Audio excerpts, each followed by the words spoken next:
me surgió la idea de tratar sobre corrupción de funcionarios y crimen organizado. ¿Para qué? Y fíjense, el mensaje que quiero dejar desde el inicio, y lo vamos a insistir de repente en la medida que vayamos avanzando, el mensaje que queremos dejarle, que para tratar casos de crimen organizado, el juez, el fiscal y el abogado y los estudiantes de derecho tienen que tener otros parámetros para verificar, para observar, para los jueces, para ver los casos, ver cuándo vamos a dar una prisión preventiva o cuándo vamos a condenar y cuándo absolver. ¿Esto a qué se refiere? Que los principios, fíjense la idea inicial, y en esto vamos a insistir, los principios que conocemos del derecho procesal penal moderno, los principios que hemos estudiado en las universidades, que hemos aprendido en las universidades, se disminuyen, no se acaban, se disminuyen cuando el operador jurídico está frente a un caso de crimen organizado. Y esto no solamente en el Perú, y esto viene desde Italia, Alemania, España. Por ejemplo, vamos a ver una cita de Jesús María Silva Sánchez, un penalista español, un penalista que propugna por un derecho penal mínimo, un derecho penal garantista, un proceso penal garantista. Pero cuando habla de crimen organizado, dice, a los miembros de organizaciones criminales sometidas a un proceso penal, se tiende a asignar menos derechos y menos garantías. Y uno le pregunta, ¿y por qué, maestro? Porque no hay otra forma de luchar contra el crimen organizado. ¿Esto qué significa? Si le aplicamos los mismos parámetros, si le aplicamos los mismos principios del derecho procesal penal moderno, es difícil investigar un caso de crimen organizado. Y es más difícil condenar a alguien. Fíjense, hay en Trujillo, por ejemplo, estando en plena vigencia el Código Procesal Penal, hubo un caso conocido, el del Escuadrón de la Muerte. Fíjense, donde yo lo conozco el caso de cerca, porque justo estaba haciendo una pasantía por Trujillo y estaba en juicio oral, uno de los primeros juicios orales en ese caso. Y por supuesto, ¿cuál era la teoría del caso del fiscal? Que había personas que habían visto a miembros de la Policía Nacional ingresar a determinados domicilios y llevarse a determinadas personas, que supuestamente, según la policía, eran personas que se dedicaban a cometer delitos.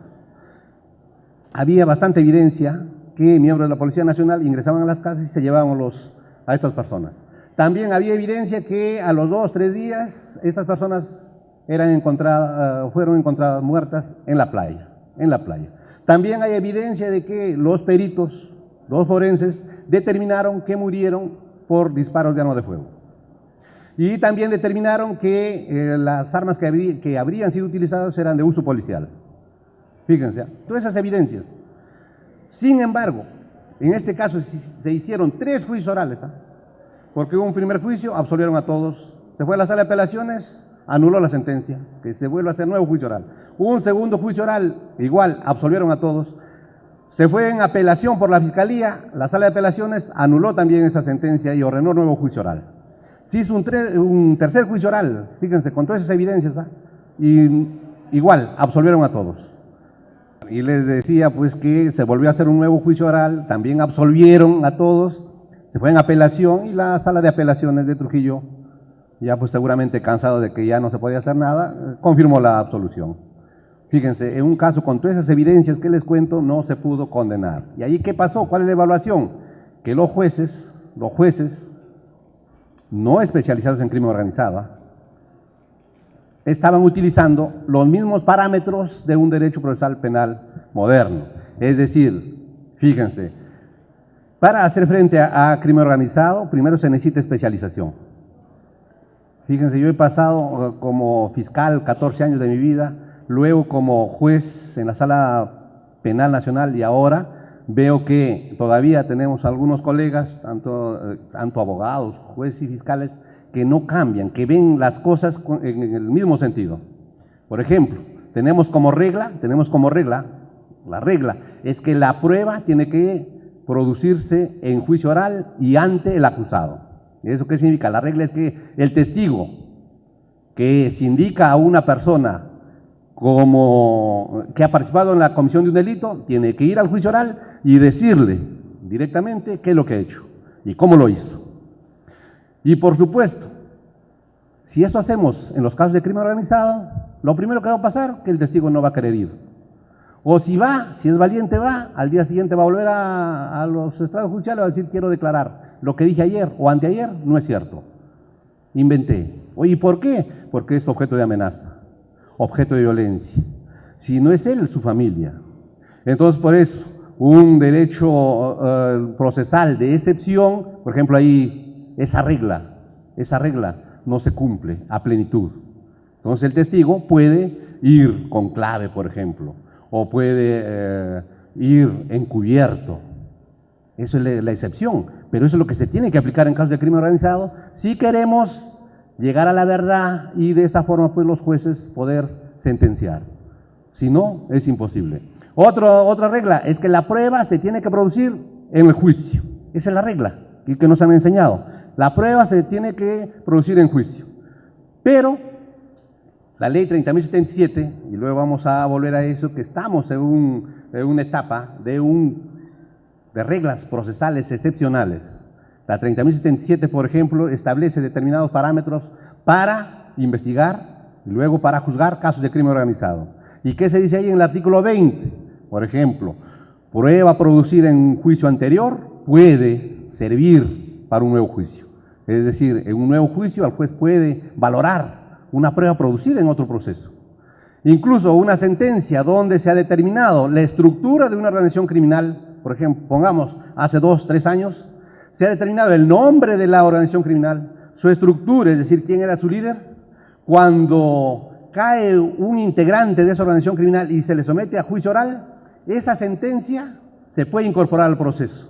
Es decir, ya en ese nuevo proceso no se va a discutir qué organización criminal fue, cuál fue su nombre, cuál fue su estructura, ya no se va a discutir, quién es su líder. Oye, ¿y por qué? Porque ya una sentencia anterior se trae este nuevo proceso y por supuesto con eso se evita, fíjense, distraer tiempo en determinar cuestiones que ya fueron determinadas en un proceso anterior. Fíjense, entonces también la regla de que la prueba se tiene que producir en el juicio ante el acusado también se mediatiza.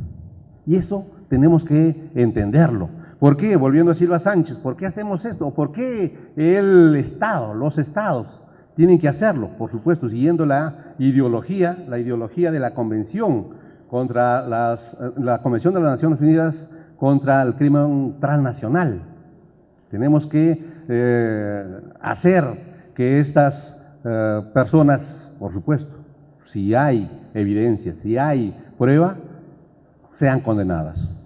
Y Silva Sánchez dice, pues no hay otra forma de luchar contra el crimen organizado. Si nosotros lo hacemos frente con las reglas que todos conocemos, no se puede luchar contra el crimen organizado por lo peligroso que encierra su misma estructura.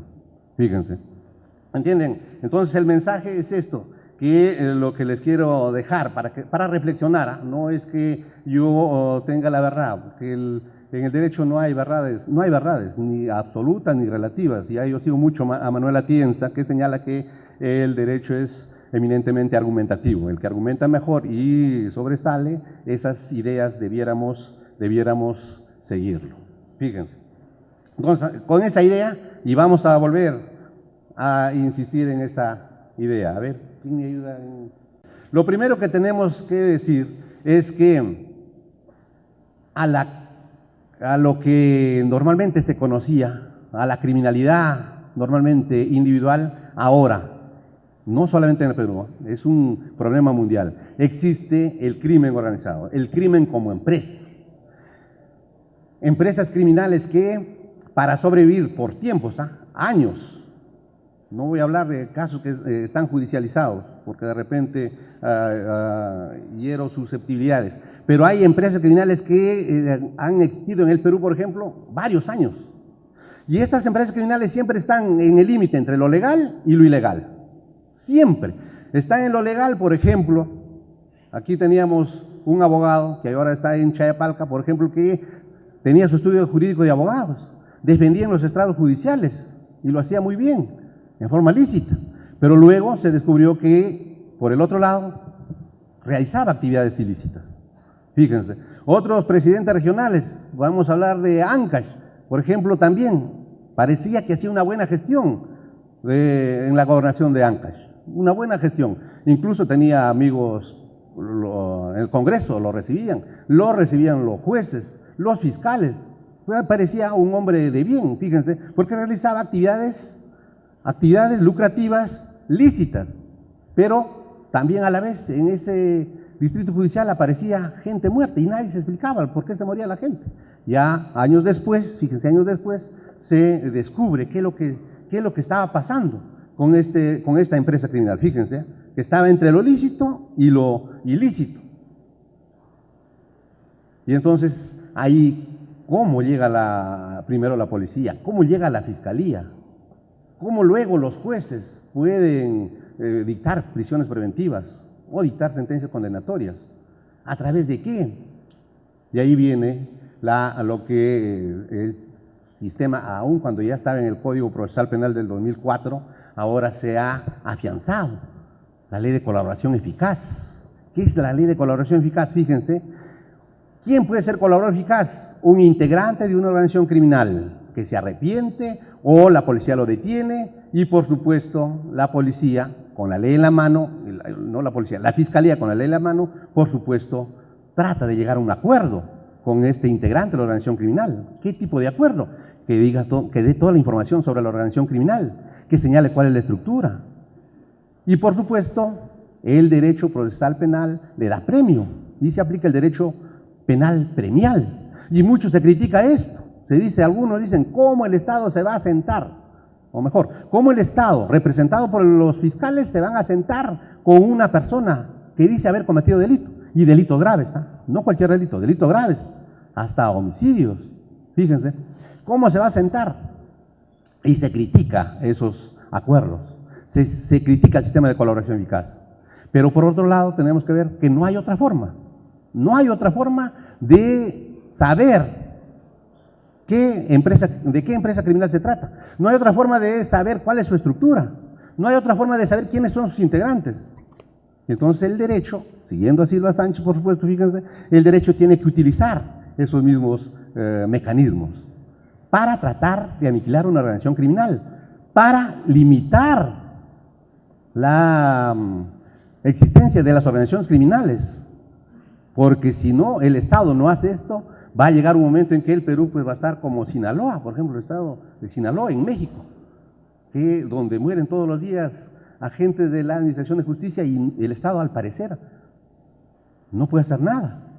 Fíjense, entonces para evitar eso, el Estado felizmente ha dictado lo que yo denomino pues unas reglas procesales excepcionales. Al siguiente. Fíjense, aquí esta cita, en su libro Expansión del Derecho Penal, Silva Sánchez, ¿qué nos dice? El crimen organizado y la delincuencia de la globalización. Fíjense, la delincuencia de la globalización. El crimen organizado pertenece a lo clásicamente denominada legislación excepcional. Aquí estamos ante una legislación excepcional, eso lo tenemos que ser claro. No, por eso no podemos aplicar las reglas del Código Procesal Penal. Se aplica la ley 30.077 o se aplica los últimos decretos legislativos que han modificado el Código Procesal Penal. Fíjense, que a muchas personas, muchos abogados, por ejemplo, a mí me critican, me dicen, ¿cómo es eso? Y el derecho procesal penal moderno, los principios, las garantías se disminuyen. Fíjense lo que dice Silva Sánchez. Yo traigo este penalista porque todo lo hemos leído o seguimos, porque propugna pues, un derecho penal mínimo, un derecho penal garantista. Fíjense qué dice. Es una legislación excepcional a la que se tiende a asignar menos garantías y derechos a sus integrantes sometidos a proceso por el enorme potencial peligroso que contiene en sí misma. O sea, la organización criminal, no solamente en el Perú, en España, Italia, las mafias sicilianas, por ejemplo, o en Alemania, son peligrosas por sí mismos, que para conseguir sus fines son capaces hasta de aniquilar jueces fiscales, que son su oponente para ellos. Entonces, si tratamos de procesarlos con las mismas reglas, con las reglas de un derecho procesal penal moderno y garantista, como ya les he puesto el caso, les fueran la muerte, no se puede condenar. No se puede condenar a nadie, pese a las evidencias, pese a las evidencias que en este caso presentó la Fiscalía. Fíjense, ¿qué dice Silva Sánchez? Se le tiende a asignar menos garantías y derechos a los integrantes de una organización criminal sometida a un proceso penal. Solo de esa forma, por ejemplo, en el caso de Manos Limpias en Italia, llegaron a condenar. Y por supuesto, no, y aquí también hay que tener clara la idea, no es que se va a terminar con las organizaciones criminales, no es que se les aniquila totalmente. Fíjense, en Italia todavía cuentan que subsisten, pero el Estado los ha controlado, los tiene controlados, los tiene minimizados. Y eso también es lo que se busca en el Perú. A ver, siguiente, señor. Fíjense, entonces estamos ante normas procesales excepcionales y para ello hay que conocer la ley 30.077, el contenido, la ideología que está detrás de esta ley 30.077, donde señala que en casos de crimen organizado se aplican estas reglas de la 30.077 y de forma supletoria las reglas del Código Procesal Penal. Fíjense. Y aparte de eso tenemos el decreto legislativo 1244, que ya ha creado, ha tipificado el delito de crimen organizado. Es decir, el artículo 317 del Código Penal que regulaba la asociación ilícita para delinquir ha sido modificado. ¿Y esto cuándo ha sido? En octubre del año pasado, en octubre del 2016. Se ha tipificado ya como delito el crimen organizado. Ya no podemos hablar de asociación ilícita para delinquir, ahora se habla de delito de crimen organizado. Y por supuesto allí se diferencia con el delito de banda criminal. Es muy diferente, fíjense, la banda criminal al delito de crimen organizado. Luego tenemos el decreto legislativo 1301, que ha modificado las reglas del Código Procesal Penal referidas a colaboración eficaz. Y por último tenemos el decreto legislativo 1307, que ha establecido o ha previsto reglas para que la lucha contra el crimen organizado sea más eficaz. Fíjense, todas estas reglas, todas estas leyes tienen su fundamento. ¿Dónde, doctor, encontramos su fundamento de estas leyes? En la Convención de las Naciones Unidas contra la Delincuencia Organizada Transnacional, o la Convención de Palermo también se conoce. Fíjense, siguiente, y esto se dio pues en el año 2000. Y entonces, ¿cuál es la ideología de esa convención? Y también lo cojo, sería la ideología de estas normas procesales excepcionales.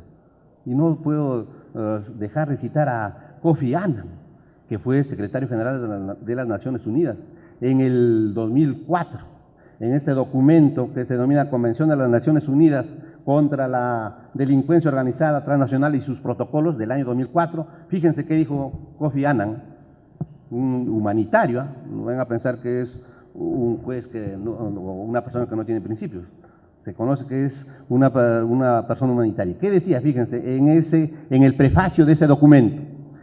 Si los enemigos del progreso, está hablando de las organizaciones criminales, y de los derechos humanos, si los enemigos del progreso y de los derechos humanos procuran servirse de la apertura y las posibilidades que brinda la mundialización para lograr sus fines, nosotros, dice el Estado, los estados democráticos por supuesto, debemos servirnos de esos mismos factores para defender los derechos humanos y vencer a la delincuencia, vencer a la corrupción, vencer a la trata de personas.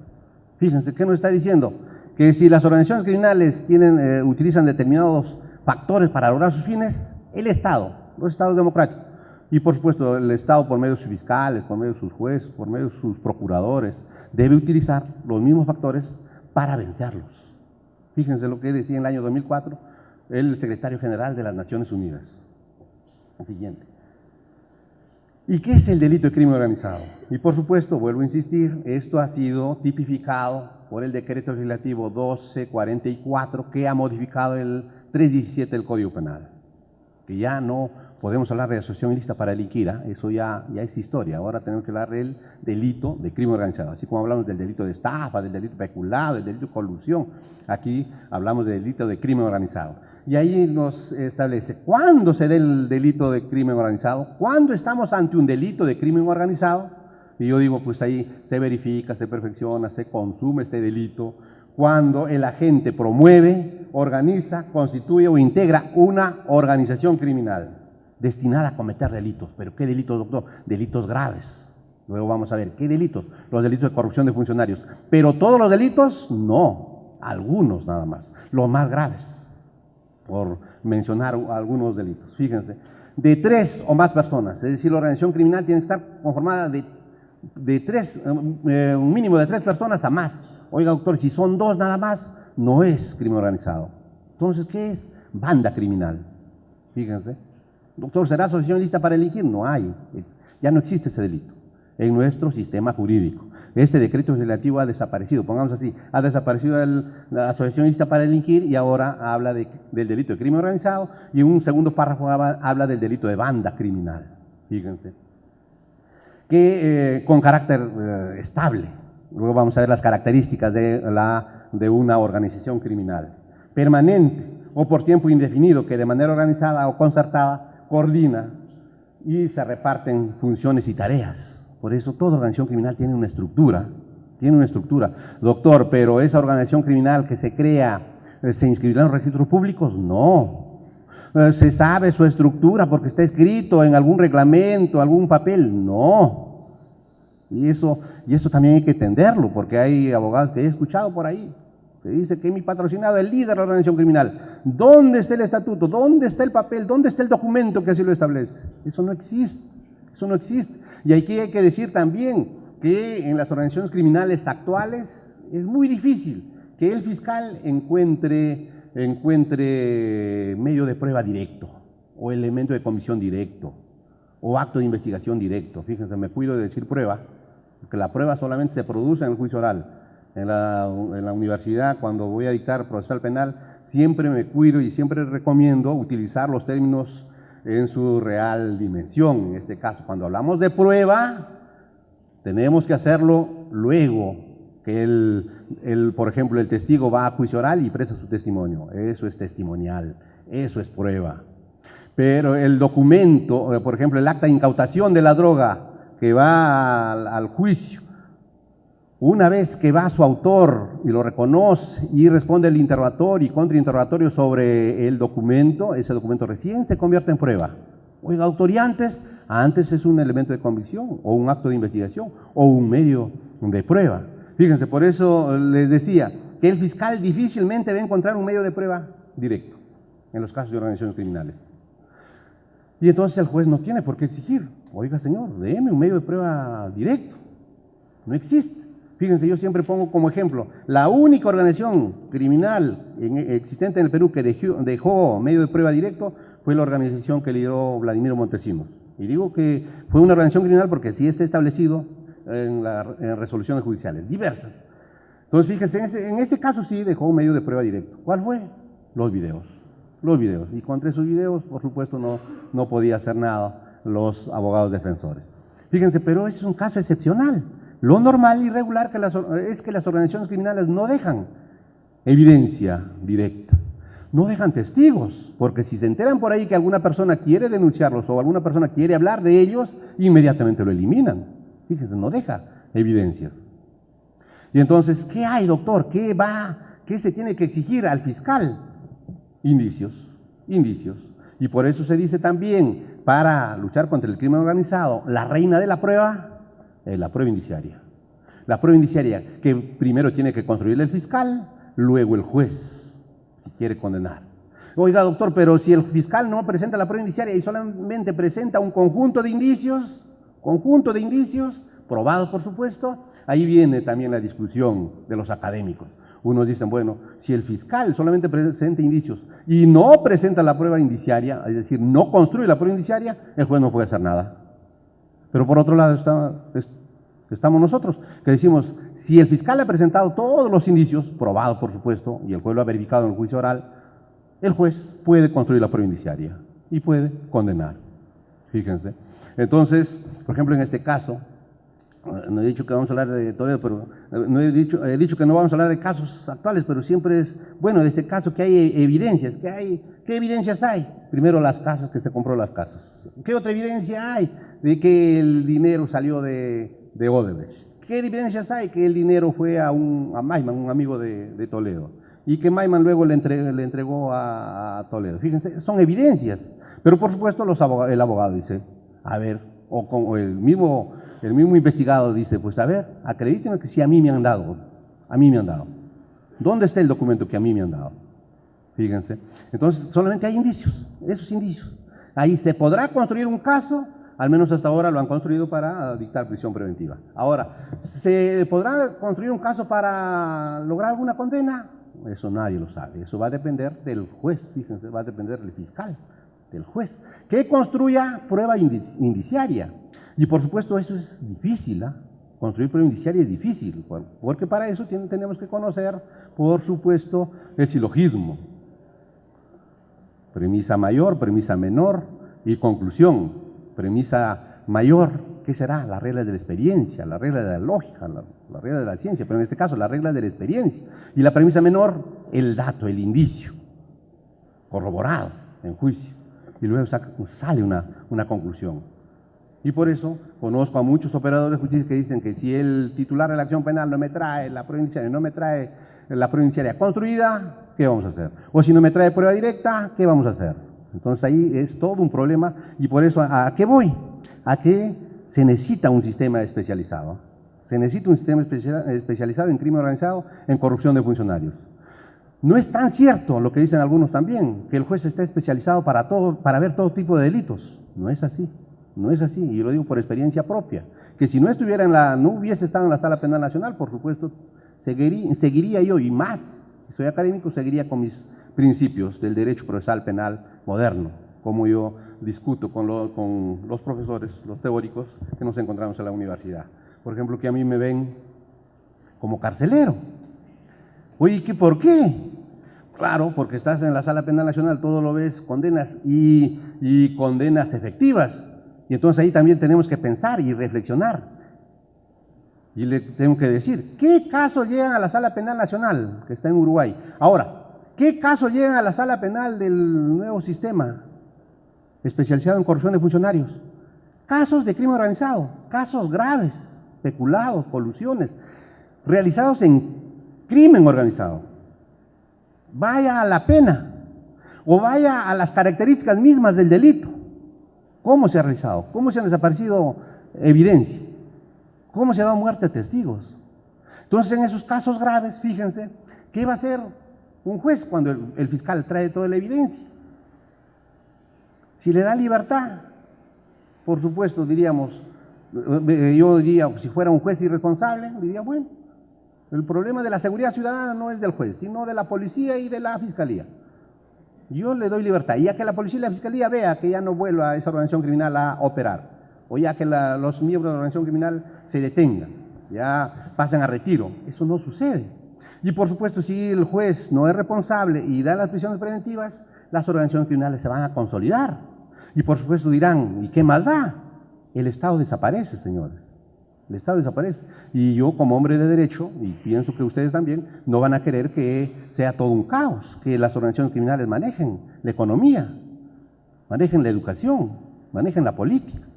Yo creo que tenemos que ser firmes en ese aspecto, que tenemos que controlar el Estado por medio de sus fiscales, sus jueces, sus procuradores, y los abogados libres también. Los abogados libres también tienen que buscar que se controle las organizaciones criminales, porque también corren peligro.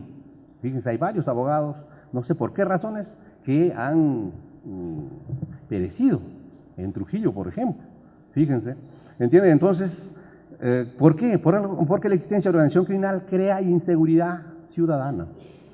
Ese sentimiento de vivir en condiciones normales, como dice Roxin, en condiciones pacíficas y soportables, la organización criminal la pone en jaque. Fíjense, y todos somos afectados. Y todos somos afectados. A ver, siguiente,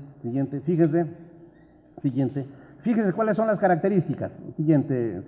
Las características de una organización criminal. Esto es para que ustedes se reflexionen qué características. Por ejemplo, aquí veo bastantes abogados libres, bastantes abogados.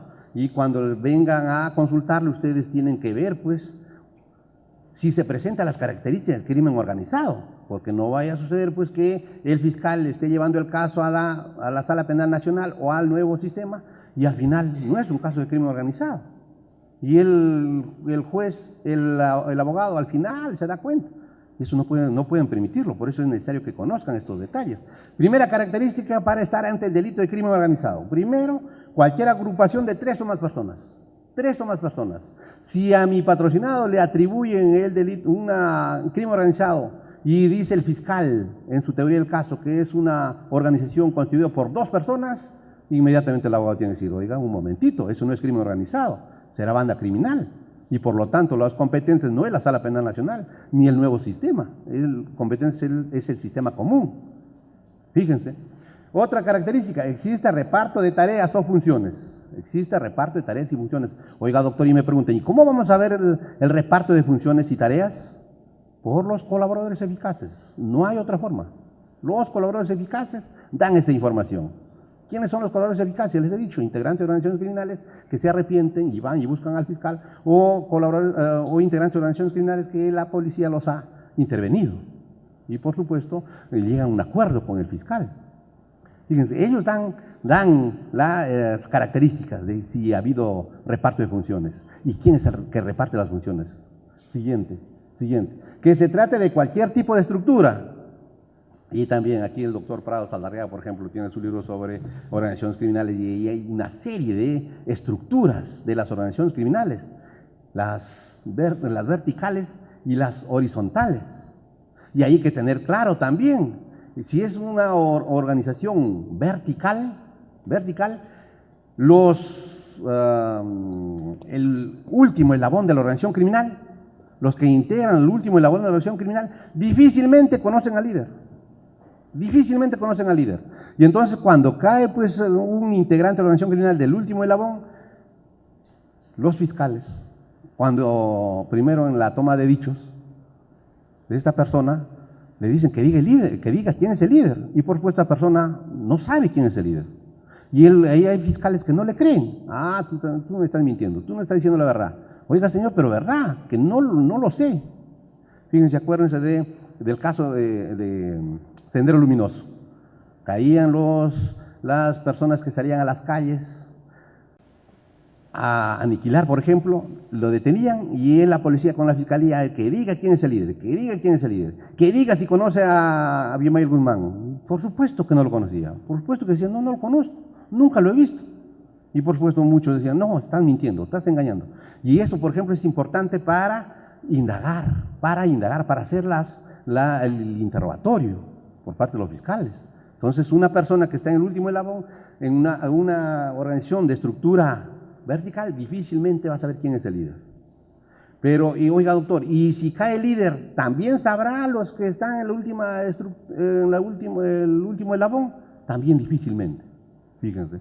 Entonces hay diversas estructuras de organizaciones criminales, pero la ley dice cualquiera sea su estructura, Otra característica, que abarque cualquier ámbito de acción. El ámbito puede ser local, regional, nacional o internacional. Fíjense. Otra característica, siguiente, que exista cierta permanencia en el tiempo. Y eso también, doctor, ¿cómo lo sabemos? Por la existencia de la organización. Fíjense, las organizaciones criminales se crean, vamos a hablar de organización criminal como empresa, como una empresa criminal. Se crean, sus fundadores lo crean para que les pervivan, es decir, sea una herencia para sus hijos, para sus nietos. Ellos no lo crean para, bueno, hasta el 2020 o hasta cuando el Perú vaya al Mundial. No. Ahí es que sobrevivan en el tiempo. Y hay muchas organizaciones criminales que en el Perú han existido varios años, bastantes años. Fíjense. Y entonces ahí, si hay varios años y hay empresas que están entre lo lícito y lo ilícito, cuando hablamos de desbalance patrimonial, por ejemplo, el lavado de activos, cuando hablamos de enriquecimiento ilícito, se tienen que hacer pericias contables. Y ponga el perito ahí que analice toda una empresa que ha trabajado más de 20 años. ¿Podrá hacerlo en 1 año, 2 años? Conozco que los peritos piden vacaciones 2, 3 veces y no terminan la pericia. ¿Y cómo lo exigimos? Fíjense. Otra característica del crimen organizado: obtención de lucro. Es decir, el delito de crimen organizado previsto en el 317 del Código Penal es un delito de lucro. Fíjense. ¿Por qué? Porque toda la organización está destinada a cometer delitos patrimoniales, diría yo, o delitos de homicidio, pero con fines de obtener lucro, acrecentar su patrimonio. Y esto es importante conocerlo. Oiga, doctor, volvamos a Sendero Luminoso. ¿Sendero Luminoso será crimen organizado? No, porque todos sabemos que Sendero Luminoso o el MRTA tenían otros fines. Fines eran políticos, la toma del poder, ponerme las armas, pero no eran. Fíjense, si en estos tiempos cayera, por ejemplo, a Abimael Guzmán, retrocederemos el tiempo y cayera, a él no se le podría atribuir el delito de organización criminal, sino el delito de terrorismo, previsto en otra ley. Fíjense, pero otra característica es que tenga por finalidad cometer ciertos delitos y delitos graves. ¿Y qué delitos? También la ley 30.077 ha establecido qué delitos. En el artículo 3 de esta ley encontramos una serie de delitos. Fíjense, desde homicidio, adelante, homicidio, sicariato, conspiración, y encontramos el inciso 18, y ahí encontramos delitos contra la administración pública. Fíjense ahí en la ley, la ley ha establecido el título de los delitos y el artículo, el tipo penal. O sea, no lo ha dejado a criterio del juez o del fiscal para que elija a ver qué delito. No, ahí ha establecido qué tipo penal. Y por supuesto, si repasamos los tipos penales, encontramos que está la confusión, está la exacción ilegal, está la colusión, está el peculado, fíjense, están los cohechos, todo tipo de cohechos, el tráfico de influencias y el enriquecimiento ilícito. No hay otro delito. Oiga, doctor, ¿y el delito de abuso de autoridad? No. Si encontramos una organización criminal dedicada solamente al delito de abuso de autoridad, no es competente la Sala Penal Nacional ni la Sala Penal Nacional especializada en delito de corrupción de funcionarios. No somos competentes. Oiga, ¿por qué, doctor? Porque la ley lo ha excluido, la ley 30.077. Fíjense, siguiente. Y es un delito autónomo, el delito de organización criminal es un delito autónomo. ¿Esto qué significa? Basta que el fiscal determine por medio de colaboradores, no hay otra forma. Oiga, doctor, ¿no habrá por ahí un audio donde hay una conversación entre 3 o más personas que dicen, bueno, vamos a formar la empresa criminal que nos vamos a dedicar a robar o a usurpar? No hay. Es difícil, bueno, hasta ahora no me he enterado que hayan encontrado esa evidencia. Pero lo normal es que los colaboradores señalan que se reunieron tal día y se ha creado la empresa criminal destinada a cometer delitos. Fíjense, basta que se determine que concertaron, armaron la organización criminal. Así no se haya llegado a cometer ningún delito, dijeron, bueno, vamos a usurpar. Así no haya llegado a usurpar a ningún predio, el delito está consumado. El delito está consumado. Por eso dice, es un delito autónomo. Es indiferente si llegó a cometer los homicidios, es indiferente si llegó a cometer los peculados, es indiferente si llegó a cometer las colusiones. Basta el acuerdo, basta la concertación. Y se dice pues que el Estado pues, estaría sancionando actos preparatorios. Y no, aquí también hay una política criminal que señala pues que el Estado en algunos casos tiene que adelantar sus barreras punitivas. Es decir, no va a esperar todavía que maten a los ciudadanos, no va a esperar que todavía usurpen, o no va a esperar que haya los lavados de activos. No, antes puede intervenir, antes puede controlar a la organización criminal. Fíjense, siguiente.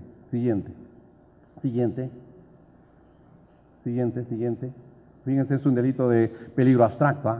Peligro abstracto, ¿por qué? Porque solamente basta el acuerdo, basta la concertación para estar ante el delito de crimen organizado. Siguiente, Mario, que el tiempo nos está quedando corto. Fíjense. El título de la charla es Crimen organizado y corrupción. Y fíjense, los casos de corrupción, el principal problema que tenemos, y confiamos en que la Corte Suprema pues nos vaya dando luces de cómo enfrentar el problema, es determinar Fíjense, estamos hablando de organizaciones criminales dedicadas, vamos a poner el inciso 18 del artículo 3 de la ley 30.077. Organizaciones criminales destinadas a cometer peculados. Es decir, ¿cuándo se comete el peculado? Cuando el funcionario público, en organización criminal, por supuesto, se apropia de los fondos públicos en forma frecuente. Entonces, hay organización criminal. Y por supuesto, todos los funcionarios de la, pongamos, de la región, de la gobernación, no son integrantes de la organización, pero participan en la sustracción o ayudan en la sustracción. Entonces, siempre la Fiscalía está presentando casos donde hay varios participantes. El problema es determinar quién es autor y quién es cómplice. ¿Quién es autor y quién es cómplice? Y muchos me preguntan, oye, ¿pero qué más da? Al final todos han participado en la comisión del delito y todos hay que condenarlos. No, es necesario determinar quién es autor y quién es cómplice para individualizar la pena. Porque es cierto esto también que el autor, su conducta penal es más reprochable que la de un cómplice. Por lo tanto, el autor tendrá más pena que la del cómplice. No, doctor, pero en el artículo 25 del Código Penal tenemos que el cómplice primario tendrá la misma pena que el autor. Por ejemplo, eso, al menos mi persona no lo aplica. ¿Por qué? Porque bien sabemos que la conducta del autor que tiene el dominio del hecho es más reprochable penalmente. Por lo tanto, debiera merecer más pena que la del cómplice, así sea primario, porque el cómplice da una ayuda coyuntural en la comisión del delito. Fíjense. Entonces, oiga, doctor, y muchos me preguntan, ¿y cómo diferenciamos? Bueno, no sé. Si piensas que ha ayudado y que sin su ayuda no se iba a cometer el delito, pues por ejemplo, al autor le ponemos 8 años y al cómplice, doctor, siempre hay que ponerle pues 7 años, 11 meses, 29 días. Ahí está la diferencia, un día. Fíjense. Pero siempre tiene que haber esa diferencia. Entonces, volviendo a la idea es, ¿cómo sabemos, cómo sabe el fiscal, cómo sabe el abogado también? Porque no vaya, por desconocimiento, el abogado no puede permitir que a su patrocinado que solamente colaboró, solamente ayudó, le ponga una pena como autor. No, el buen abogado tiene que saber estos detalles para lograr pues, que se dosifique bien la pena de acuerdo a la participación de su patrocinado. Si sabe, por supuesto, que hay evidencia, y luego el del juicio oral sabe que hay prueba que es para una condena. Entonces, la idea es, ¿cómo sabe el fiscal quién es autor y quién es cómplice? ¿Cómo sabe luego el juez quién es autor y quién es cómplice? ¿Qué teoría seguir?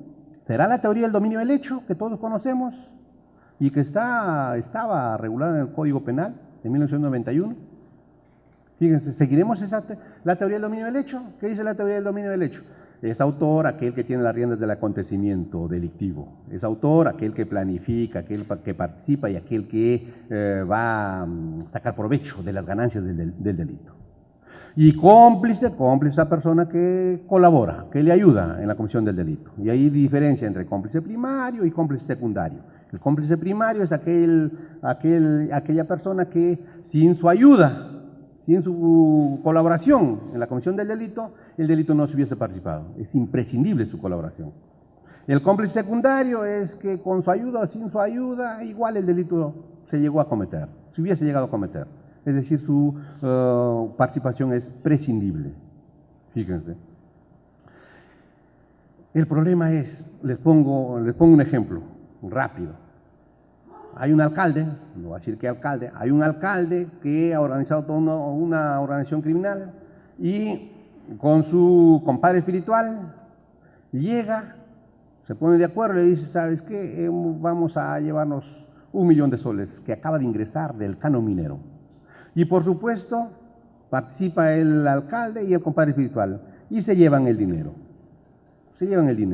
Y por supuesto el alcalde representando pues a la supuesta organización criminal. Digo supuesta porque todavía no se ha determinado bien, no hay sentencia todavía en el caso.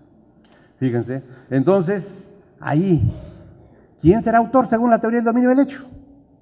Los dos, el alcalde y el compadre espiritual, porque los dos ingresaron a la tesorería, los dos se repartieron 500,000 cada uno en su maletín y los dos cargando los maletines salieron de la esfera pública, salieron de la municipalidad. Los dos, según la teoría del dominio del hecho, serían autores del delito de peculado. La pregunta es, ¿será racional esa postura? No. Oiga, ¿por qué no? Porque el principio de legalidad se opone. ¿Cómo es eso que el principio de legalidad se opone? Porque vamos al 387 del Código Penal y señala, ¿quién puede ser autor del delito de peculado? Solamente el funcionario o servidor público. Solamente el funcionario y servidor público. Entonces, fíjense, el compadre espiritual no puede ser autor. ¿Por qué, doctor, no puede ser autor? Porque el principio de legalidad se opone. Y entonces, esta teoría del dominio del hecho fue creada y publicitada por Roxin.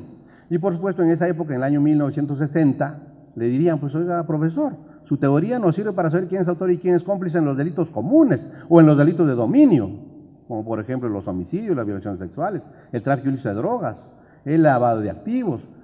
Oiga, pero en los delitos especiales no nos sirve. Y por supuesto, Roxin habrá dicho, no se preocupen muchachos, aquí tienen mi otra teoría. ¿Qué teoría? La teoría de infracción de deber. La teoría de infracción de deber, que hay que reflexionar sobre este aspecto. Pero la teoría de infracción de deber según Roxin, no según Jacobs, porque Jacobs también. Fíjense, un paréntesis, entre los penalistas más renombrados tenemos a Roxin y Jacobs. Entre los dos hay una pugna permanente.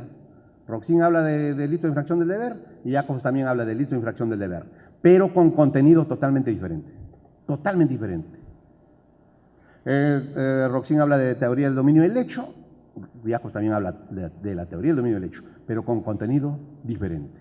Es como Jacobs como que le dice a Roxin, usted no sabe nada de derecho, esta es la teoría que debieran aplicar los jueces. Bueno, están en pugna permanente.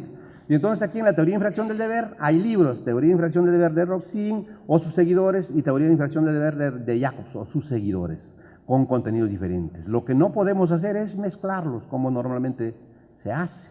No voy a decir dónde, pero se hace. Mezclan las teorías. Hacen, como dice el doctor Prado Saldarriaga, hace un tutti frutti. Y eso no se puede hacer, porque son teorías que se excluyen. ¿Por qué se excluyen? Porque tienen ideología diferente. La construcción, las bases de la construcción de estas teorías son diferentes. Bueno, entonces, no hay más tiempo, por eso voy a resumir. ¿Qué dice Roxin? ¿Qué dice Roxin? Según la teoría de infracción del deber, para los delitos especiales, y los delitos de corrupción de funcionarios son delitos especiales. ¿El que dice? Bueno, será autor aquel que ha participado en la comisión de un delito, infringiendo un deber especial de carácter penal.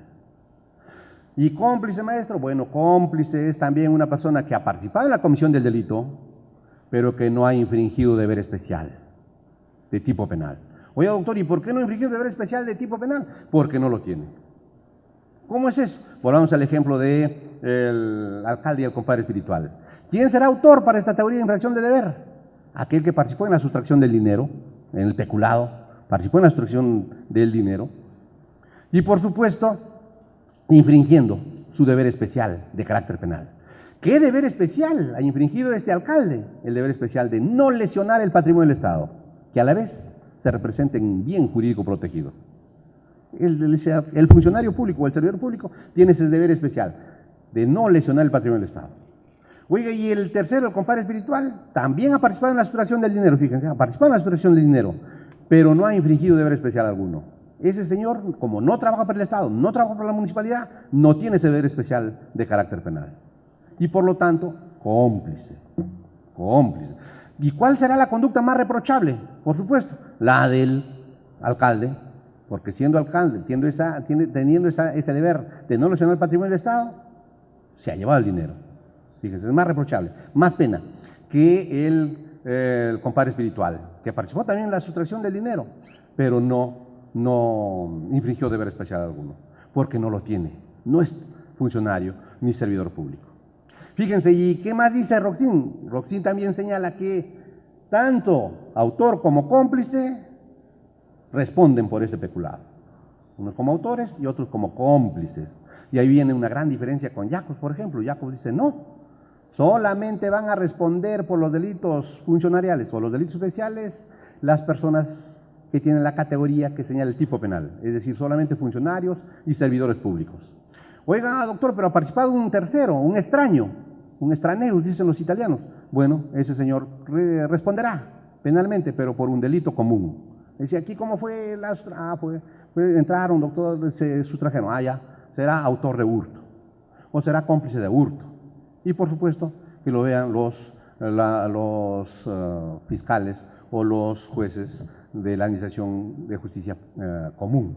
Por ejemplo, fíjense, lo separa. Y por supuesto Roxin, como es procesalista, también tiene un libro de Derecho Procesal Penal que explica el Código Procesal Alemán. Dice, oiga, si eso hacemos, si aceptáramos por asomo esa teoría, llegaríamos a no sancionar a nadie casi. ¿Por qué? Porque también si separamos los procesos, los medios probatorios se diluyen, desaparecen. El testigo, por ejemplo, irá al sistema especializado, pero cuando lo convoquen al sistema común dirá, ya no voy, ya he declarado, ya declaré, ya no voy. Se ahuyentan los testigos estar molestándole para que vayan a responder, vayan al interrogatorio de 2 casos, cuando el hecho es el mismo, el hecho es único. Fíjense, ¿entienden? Entonces por eso seguimos o insistimos en que la teoría de infracción del deber de Roxin, no de Jacobs, no sirve para saber quién es autor y quién es cómplice en los delitos funcionariales. Gran problema que tenemos ahora, que tenemos los casos de crimen organizado, que antes que se cree el sistema especializado de corrupción de funcionarios, lo veía pues la Sala Penal Nacional, y por ese tipo de problemas se ha tenido dificultades, Y por supuesto en la Corte Suprema, porque muchos me preguntarán, oye, ¿cómo estamos en la Corte Suprema? También hay problemas porque algunos hacen tutti frutti, otros siguen a Roxin, creo la mayoría, pero en casos mediáticos hemos tenido las últimas noticias que se ha seguido la teoría de Jacobs con los problemas que se han generado. Siguiente, entonces esa teoría debiéramos seguir para establecer quién es autor y quién es cómplice en los casos funcionariales, claro, pero no solamente cometidos en organizaciones criminales, sino también los que se cometen en forma individual por los funcionarios o servidores públicos. Fíjense, y por supuesto aquí el mensaje inicial, doctora, cuando se vence el tiempo me avisa. ¿Qué normas procesales tenemos? Las que tenemos que entender, porque estamos ante normas procesales excepcionales.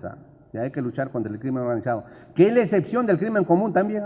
El crimen común que todos conocemos es que la regla es que todos actúen en forma individual. Va una persona, mate a otro, una persona viole a otro, una persona trafique con dinero, o en bandas criminales que se juntan en forma coyuntural. Eso es lo normal, esa es la regla. Oye, el crimen como empresa es la excepción. Y Silva Sánchez pues dice, a la excepción también hay que enfrentarle con reglas excepcionales. Reglas del Estado, excepcionales.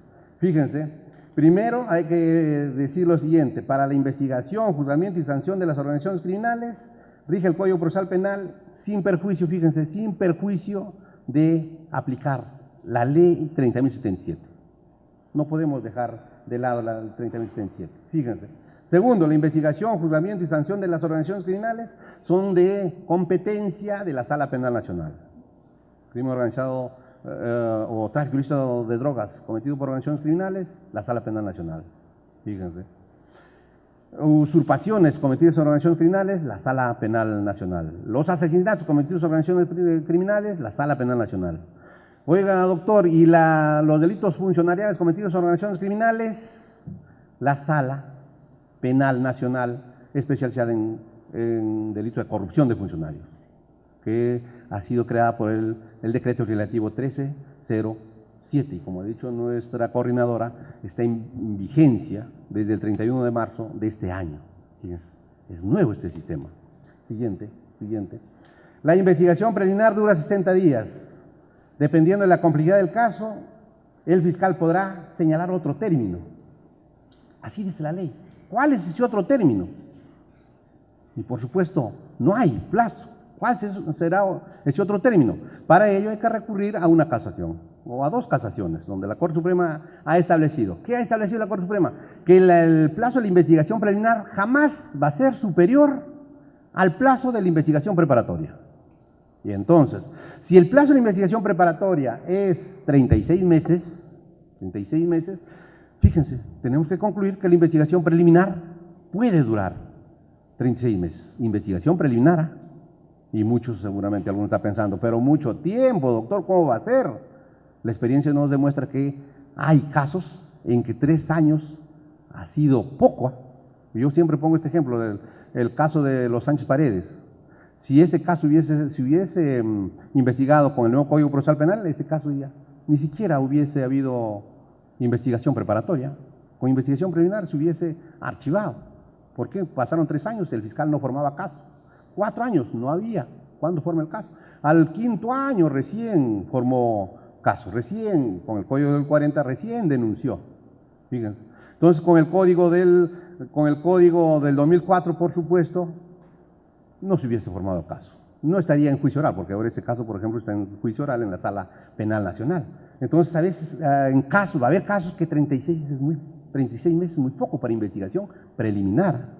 Fíjense, para casos de crimen organizado. Esto, vuelvo a insistir, aplicando las casaciones, los pronunciamientos de la Corte Suprema, que ha dicho que el plazo de la investigación preliminar no puede ser superior al plazo de la investigación preparatoria.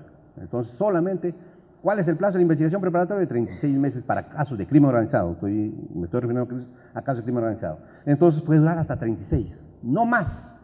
Y luego, por supuesto, que se formaliza la investigación preparatoria, esta puede durar 36 meses más, prorrogables por el juez, por supuesto, a pedido de parte, por 36 meses más. 72 meses, fíjense. 72 meses, ¿cuántos años son? 6 años. Más los 36, 9 años. Y muchos dicen, no, demasiado, es una exageración.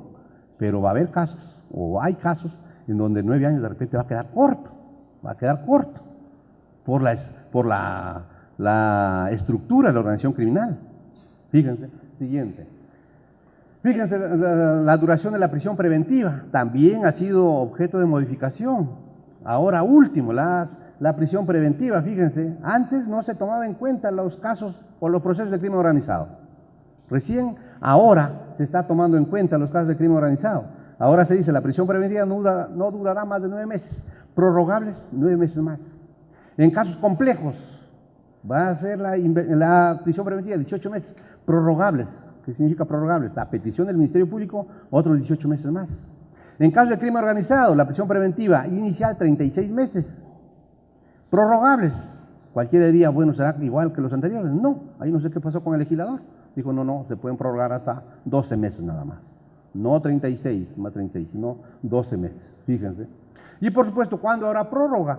En los casos, volvamos a los casos de crimen organizado, solamente cuando se presenten dificultades, y la ley lo prevé, dificultades o circunstancias que importen una prolongación de la investigación o del proceso, o que el imputado pretenda sustraerse a la acción de la justicia.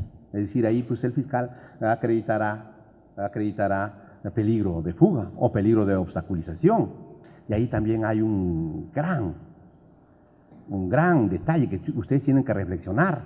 Ustedes tienen que reflexionar. Yo en la universidad reflexiono mucho con los alumnos, los maestristas. ¿Por qué? Porque hemos visto las últimas las últimas audiencias de prisión preventiva, en donde el juez pareciera que le diga, oiga, a ver, demuéstreme que este investigado se quiere fugar, o demuéstreme que este investigado quiere obstaculizar la acción de la justicia. Yo así, para que usted reflexione, el fiscal como que le dijera, pero déjele libre pues unos días para ver si se va a fugar, o déjelo libre para ver si va a obstaculizar. Es decir, como, a ver, para hacer un experimento. Y no, eso no es así. La ley dice, de acuerdo a las circunstancias, de acuerdo a la organización criminal, de acuerdo a su actuación del miembro de la organización criminal, ¿qué podemos intuir? ¿Qué podemos presumir? ¿Que si lo dejamos libre se va a sujetar al proceso? ¿O si lo dejamos libre se va a ir? Pongamos un caso mediático ahora, unos mexicanos que fueron detenidos en el año 2014 con 7 toneladas de clorhidrato de cocaína.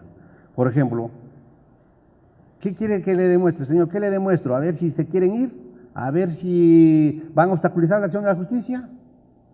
No, señor, hasta ahora, desde que lo detuvimos, ellos están colaborando y están sometidos, dicen que no se van a ir y juran por su madrecita que no se van a ir del país. Le dejamos libre. Entonces el juez, por su experiencia, por la regla de experiencia, dirá, bueno, este señor, 7 toneladas de clorhidrato de cocaína. ¿Cuánto es la pena por tráfico ilícito de drogas? A este señor le dejo libre, por supuesto, inmediatamente se va a ir. ni sonso que fuera. Hasta su abogado lo va a recomendar. Si no es su abogado, sus familiares le van a decir, no, escóndete, o yo te escondo, le dirá el papá y la mamá. Y por supuesto, va a evadir la acción de la justicia. Y muchos dicen, ¿qué más da?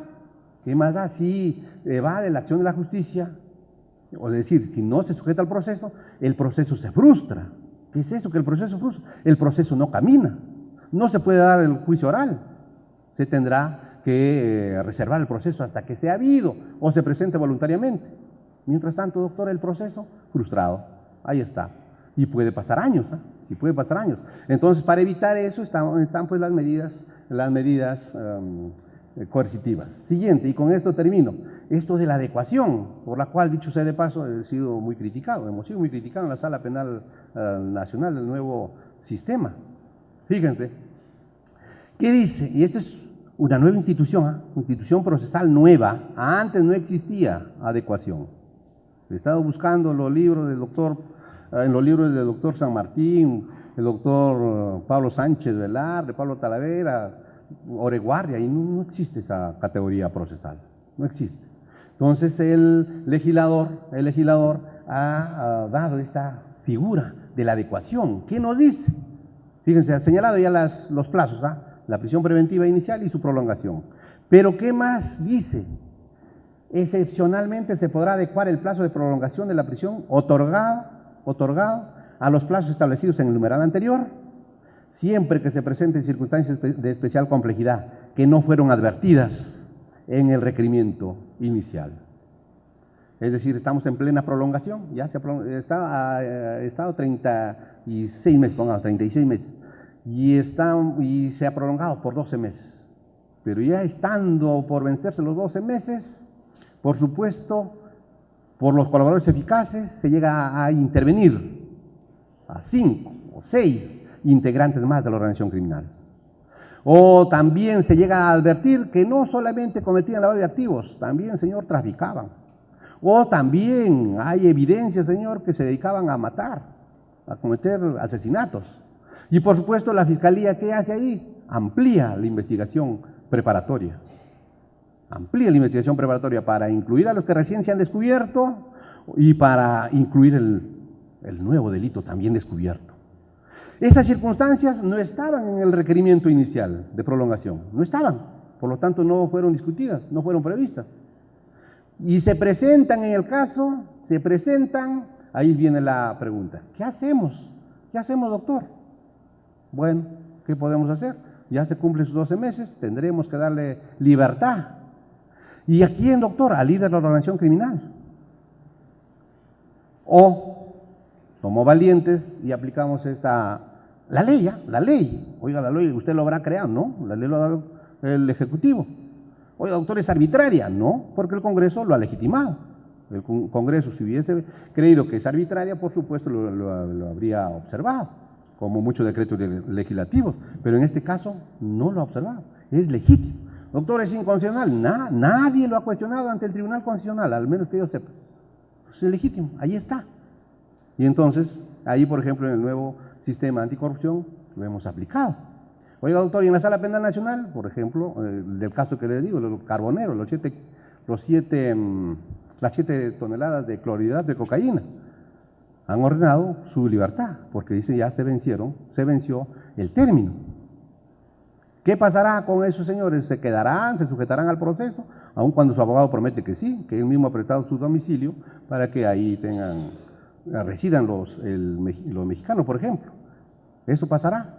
Bueno, habrá que pensar, pues, a ver, vamos a hacer un experimento, a ver si se quedan o no, y no se van a quedar. Lo apostaría que no se van a quedar. Oiga, doctor, ¿y ese proceso en qué va a quedar? Se va a frustrar. ¿Sí? Oye, ¿y por qué? Porque no han aplicado la ley nada más, no otra cosa, la ley. Pero la ley, en esta ideología que les señalo, donde para investigar casos de crimen organizado, los principios normalmente conocidos se mediatizan, se disminuyen, porque no hay otra forma de luchar contra el crimen organizado. Bien, con eso doy por concluida mi participación y estoy llano a las preguntas que puedan hacer. Gracias.